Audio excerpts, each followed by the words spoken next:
Congress chief షర్మిలపై మంత్రి పెద్దిరెడ్డి రామచంద్రారెడ్డి తీవ్ర విమర్శలు చేశారు. కాంగ్రెస్ పార్టీకి అధ్యక్షురాలైనంత మాత్రాన తమకు ఒరిగేదేం లేదన్నారు. అటు మాజీ మంత్రి రఘువీరారెడ్డిపై తీవ్ర ఆరోపణలు చేశారు. దివంగత వైఎస్ రాజశేఖర రెడ్డి టైంలో అన్ని రకాల పదవులు అనుభవించారన్నారు.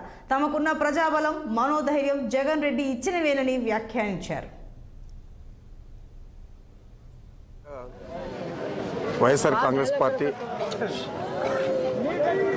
జగన్మోహన్ రెడ్డి గారు ఏదైతే ఎన్నికల ముందు చెప్పారో అది పూర్తి స్థాయిలో అమలు చేసి ఎన్నికలకు పోతా ఉన్నాం.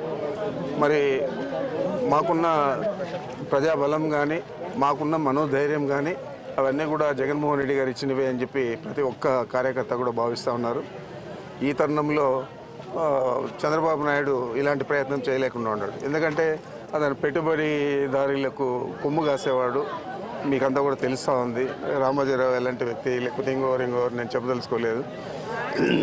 ఇలాంటి వ్యక్తి ఏదైనా ఒక ఛాలెంజ్ కింద తీసుకొని ఒక పేదవాడిని శాసనసభ్యుడిగా పెడితే దాన్ని మనం హర్షించవచ్చు తప్ప డబ్బులు ఉన్న వారికే నా దగ్గర సీట్లు అని చెప్పి బేరాలు పెట్టుకొని సీట్లు ఇచ్చే పరిస్థితి. నిన్న చాలా సంవత్సరాలు ఎంపీగా పనిచేసి బయట వచ్చిన కేసీఆర్ నాని కూడా అంటున్నాడు చంద్రబాబు టికెట్లు అమ్ముకుంటాడు అని చెప్పి.